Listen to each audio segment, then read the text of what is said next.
All right, so today we're going to be going over the top 5 hidden features in World of Warships you didn't know about.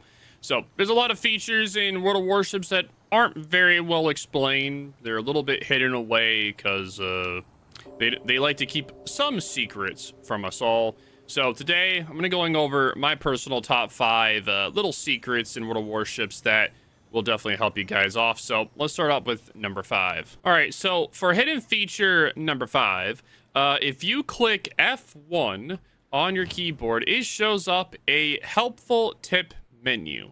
Now, this menu is pretty outdated, but for a newer player, it still shows useful information like what keys does what, camera settings, tactical map, like for the tactical map and mini map. It shows all these little tools here, be able to help control your ship. It also does the armament types and modules, switching between ammos, torpedoes. It shows you all the keys here, and it gives you a little description of everything. So for a newer player or even for a medium level player, this menu is pretty nice. Also, the ammunition consumables, as you can see, reload booster is missing, so there is a few modules missing here, so this has definitely not been updated in a very long time. Skip bombers also aren't here. SAP also isn't here either, so hopefully, I think it's a feature that Wargaming also forgot about.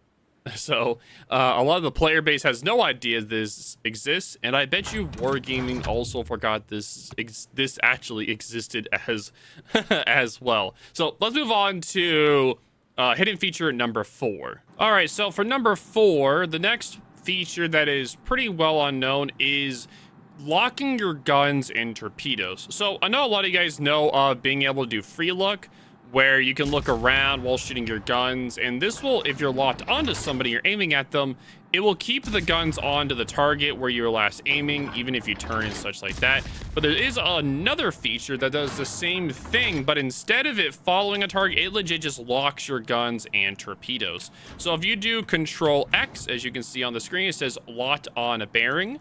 So pretty much your guns are pretty much stuck where they are at the last spot where they're looking at, so they aren't turning, they aren't going anywhere. That's kind of how they're going to be until you decide to click X again, and then they will unlock, so you're able to, actually turn your guns. So this can be kind of useful if instead of like free looking around, you'd rather just lock your gun and kind of just do it this way.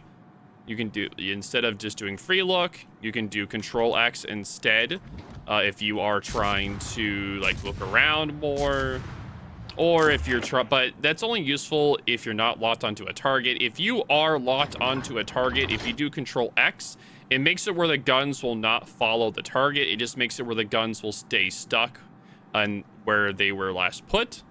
Pretty much if you look over here like this in this, the guns will not turn, they will not aim, they won't try to follow a target. But if you do free look while you were locked onto somebody, then they would follow the target. So another little hidden feature, but it's not as, I don't think it's useful.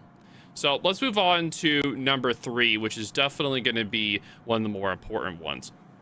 So if you hold tab and you click on a ship, it can be enemy ship, your ship, it will show the stats, right? So if it's for your team, it shows the accurate stats, correct? So it shows the accurate stats.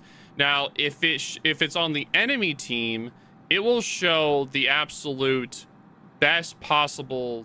I'm gonna do this again with an actual ship in the lobby. Give me a minute. All right, so now that I have a ship in the lobby, I can go back and keep talking about it. So if you hold tab, you see we have an enemy Kleber here, right? So right now, for my ship, it shows my accurate stats. So my 6-kilometer concealment that I have built into it, 12-kilometer gun range as I have, which I have. So these accurates for your team will be accurate for whatever it is built. Now, for an enemy team, it is not going to show you their accurate stats. It's going to show the best possible stats for the ship.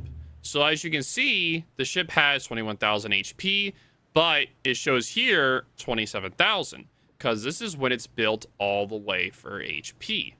Now it goes down the list. So you see the guns are 18.9 kilometers. It has a 46.2 knot speed. If you look at the guns, it has the best possible reload, 6.2. AP is 6.2. Torpedoes 58.9, right? So these stats are important for you just to understand, hey, this is what the best possible is for this ship. It's not for, hey, this is what the stats actually mean. So if you don't know what an enemy ship has or what its stats are, you can literally just go this, left click on it, and you can look at everything it has. So imagine you're in a tier 10 match, right? And you're going through the list. You see some cruisers on the enemy team you don't recognize. You would just go click on it and see, oh, wait, this ship has radar. Oh, this ship has hydro. And it'll even tell you the length of the hydro, the max, and the length of the radar max. So you have an idea of what you're going into when you're fighting the enemy ships. This is very useful information for newer players because, again, a lot of us old-time OG players, we had to memorize everything. Now, memorization is still important to this day for being able to fight ships or dealing with certain, like, you know, kind of pre-navigating the battlefield, knowing what ships you're going to be fighting. It's like, oh, I have a Des Moines, so maybe I'll stay a little bit farther away from islands. Oh, I'm fighting a Petro. I might as well watch out for that 12-kilometer radar, stuff like that, right? So a lot of us old-time OG players, we kind of know all this information in the back of our hand, while a lot of new players don't. So just all you have to do, hold tab, left click, and you get all of this information about the enemy ships right in front of you. So super useful, really good to be able to tally up what your opponents are doing, or what they are, or how they may be playing in the battlefield. And knowing your enemy is halfway to winning the battle. So that's probably one of the most important tips. Another very important tip is that ships have saturation. And I'm going to show it here on the Kleber. So let me just launch a few torps here. So in this game, ships are put into modules, right? So there are modules on the ship. So ships will take less damage when the modules are saturated. As you can see, his bow is completely black, so he's going to be taking a lot less damage from damage in the front from torpedoes or whatever else.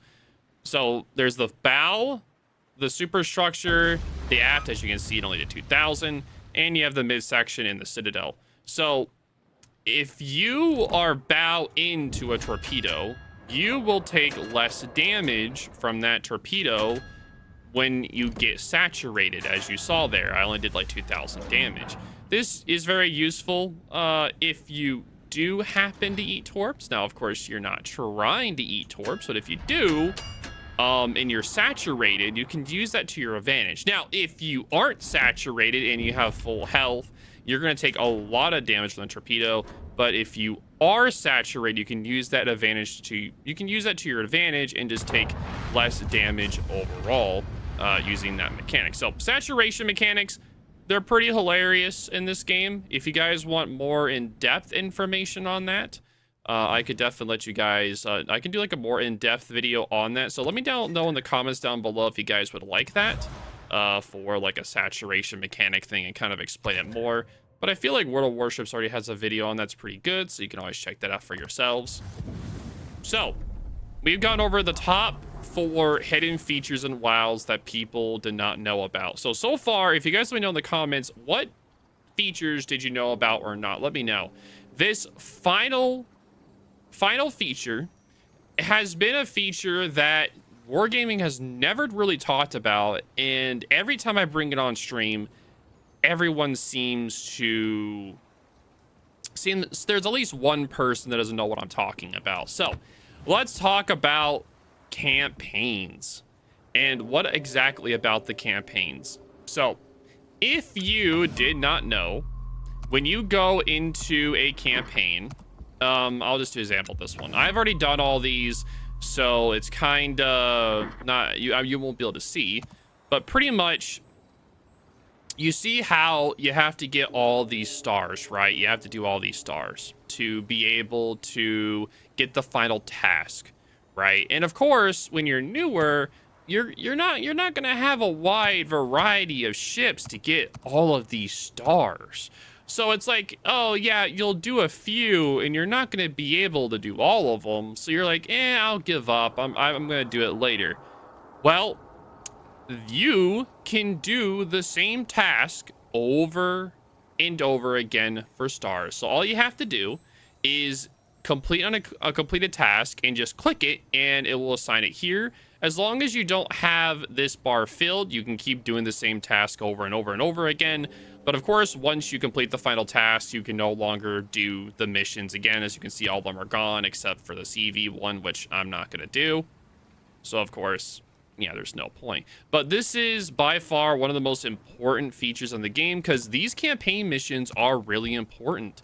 You can earn you can earn credits, signals, containers, even commanders.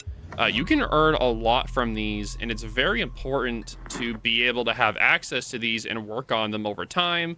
They give a good guide, kind of what you're looking for, or kind of like what you want to do in the game. But you get Yamamoto and Halsey from these two, which are two very important legendary commanders. And being able to get these campaigns done early and as quickly as possible and going through them is something that everyone tries to do early on in their career in the game. So having that access is super important.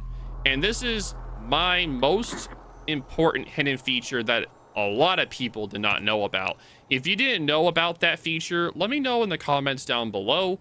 And if you guys like this sort of video, definitely let me know as well. But thank y'all for watching, and see you guys in the next video.